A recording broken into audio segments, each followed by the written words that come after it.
Hey guys, number one Marmaduke fan here. Today we're going to do a quick review of Anonymous Noise Volume 14 and Omega the Unknown. I should say maybe a bit more of an in-depth review of Anonymous Noise Volume 14. So this is one of my favorite shoujo romances I've ever read. It's real. Okay, it's cheesy. It's got this, corny love triangle element to it, but a lot of neat things are added to the love triangle to give it a little bit more dimension. Like the rock and roll is fun, the comedy writing is fun, the subplots for some of the secondary characters add a lot of depth to it, and Ryoko Fukuyama just has a infectious enthusiasm for her work and her colleagues and the Japanese rock and roll scene. So I've highlighted significant moments, so I'll kind of like comment on those as I go. In our previous volumes, Nino Arisugawa, whose name is a pun on Alice, and she plays the role of Alice in an Alice in Wonderland themed band.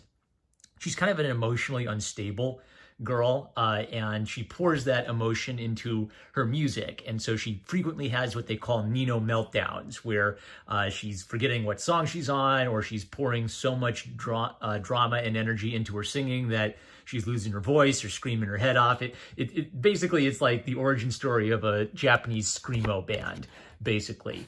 And she starts at this rock concert.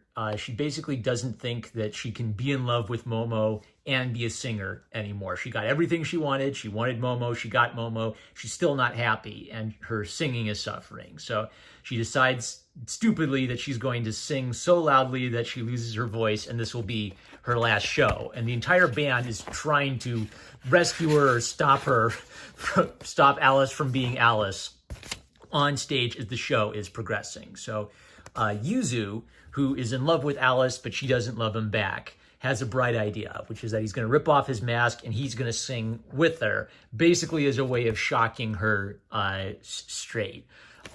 He starts doing this and it doesn't seem like it's working. He tries to sing and basically no voice comes out because he's damaged his voice in the past. So Yuzu, who loves her and desperately wants her to love him, isn't able to reach her. So Momo, the current beau, puts two and two together of what Alice is doing. So he actually walks directly up on stage and whispers something in her ear and walks off. And then she's able to find her voice and she stops basically trying to shred her voice on purpose. And what we find out he said is, "Let's break up." Alice tells her she's emotionally bonkers. He tells her this live on stage. Poor Alice can never catch a break. So what I like about this is when Ryoko has the characters take a step back in their relationship. She does it for a reason. Alice has been completely motivated by getting Momo, finding Momo, telling Momo that she loves him, but she hasn't really worked on herself that much. She has a lot of emotional problems that are holding her back, and the other members of the band realize this. Momo realizes this, so basically he cuts her loose because she's got to work this out, or she's going to lose something that's important to her singing. And now it's really awkward. Like, she doesn't know how to talk to him at school, and Alice's continual problem is she has difficulty vocalizing her emotions. I really like the sequence where she drops her guitar in shock and then she realizes she broke it. And so she actually wakes up one night and apologizes to the guitar. "I'm sorry I broke you," where kind of the guitar and the music is a metaphor for how she's feeling. "I'm sorry I broke my voice. I'm sorry I broke my relationship." It's just a sweet little, I really love consistently how the rock and roll is connected to the emotional romance stuff. So Nino, because she's not an NPC, figures out that she has to vocalize how she feels. So she's been having trouble just saying good morning to Momo, so she goes and finds Momo and she says good morning, because that's minimally what she wants to be able to do. And then she kind of tells herself, next time I'll try to tell him goodbye, then I'll work on thank you and I'm sorry. And she repairs the guitar by herself. So as she works through her emotions, she's also getting ready to get back into the music scene. Meanwhile, the band leader, Haruyoshi, is feeling a little conflict because he's a senior and he's going to graduate. He's wondering whether he should commit his life and career to this pop band, or whether he has to leave the band and start a real job. And he's kind of having his stupid, cute relationship with Miu, where he's kind of a femi boy, but he's manned up and asked her out, and he's starting to win some respect from her. And he wants her to stop calling him Haruyoshi, which is a dumb like kid nickname, and he wants her to call him Yoshito, which is his actual name. And it's a little weird for her because she's used to calling him Haruyoshi, but she tells him, well, I'll make you a bet. If you go and actually have a conversation with Yuzu, I will bet you anything that he doesn't want you to throw your life away on the band if that's what you want to do. And he's not trying to chase you out of the band, because basically Haruyoshi's wondering if Yuzu wants him out of the band. She says, no way. And if he is, then I will call you Yoshito for the rest of your life if I lose this bet. So Haruyoshi goes and has a little bromance conversation with Yuzu. Like Yuzu's mom invites him to spend the night, and they're like stupid cute boys together. What I like about this is it's kind of like it's like a bromance where they're cute together, right? Which is like a popular thing in Japan, but they're straight. Like what's important about this is it's important to have male friendships. And then Yuzu basically tells him, your future is yours to decide. I trust you. I want you to make the decision that's best for your life. And Haruyoshi figures it out. He decides he is going to go into business, but he's going to stay with the band and use his business degree as a way of being the business guy for the band. So in a way, he finds a solution that makes it work at both ends. Meanwhile, the band, there's this nice thing where they kind of vary between the high school romance drama and the band gradually working its way up the charts and becoming a hit band in Japan. So they get to write a song for an anime opening, which is weird for them because before they've been writing music just for themselves.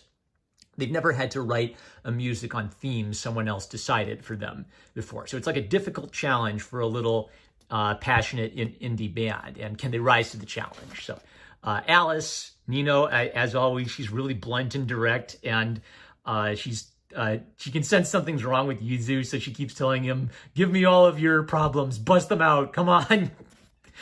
Which is a setup for a gag later.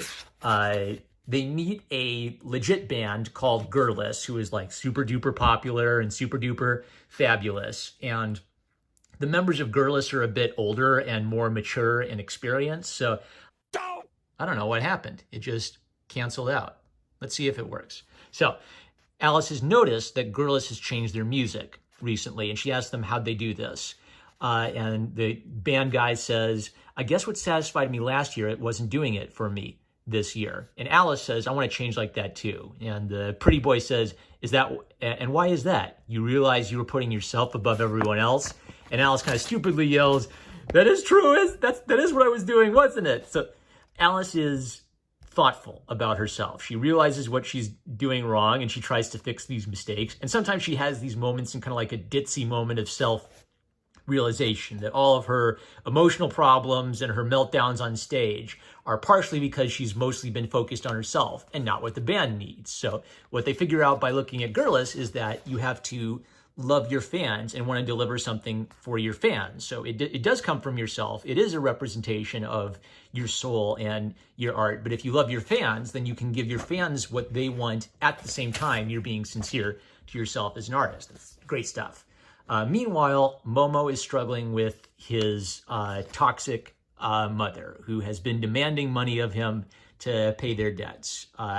He finally pays off the last debt, and then she just seems to like coldly dismiss them. That's fine. I never want to speak to you again. And this hurts Momo because even though his mother's been a toxic influence in his life, she's still his mother. And you can kind of tell he has unresolved feelings about this. Like he's not okay with just cutting it off just like that. Tsukika, the college girl he's been staying with, kind of picks up on this and gets him to basically talk through like his mixed up feelings. Like externally, he's a very mature guy, very well put together guy, but he still has, these emotions eating him up that he feels rough about. So Suki decides to go look into it and confront Momo's mother. And what she finds out is that Momo's mother actually hasn't been spending the money Momo's been sending her. She's basically just been demanding money as a way of trying to keep Momo in her life. So it's sort of a stupid, toxic, clinging mother thing that she's been doing. And Tsukika basically gives her like the flat stone cold facts that that's a horrible thing to do. You're going to have him carry hate through his life. Forcing Momo to bear that burden forever is too cruel. Like, so if you want him in your life, you don't get to do that to him. But, you know, you want him in your life and he wants you in his life. Maybe you should actually work this out. So she figures out where his mom works, and she kind of like arranges a meeting for them.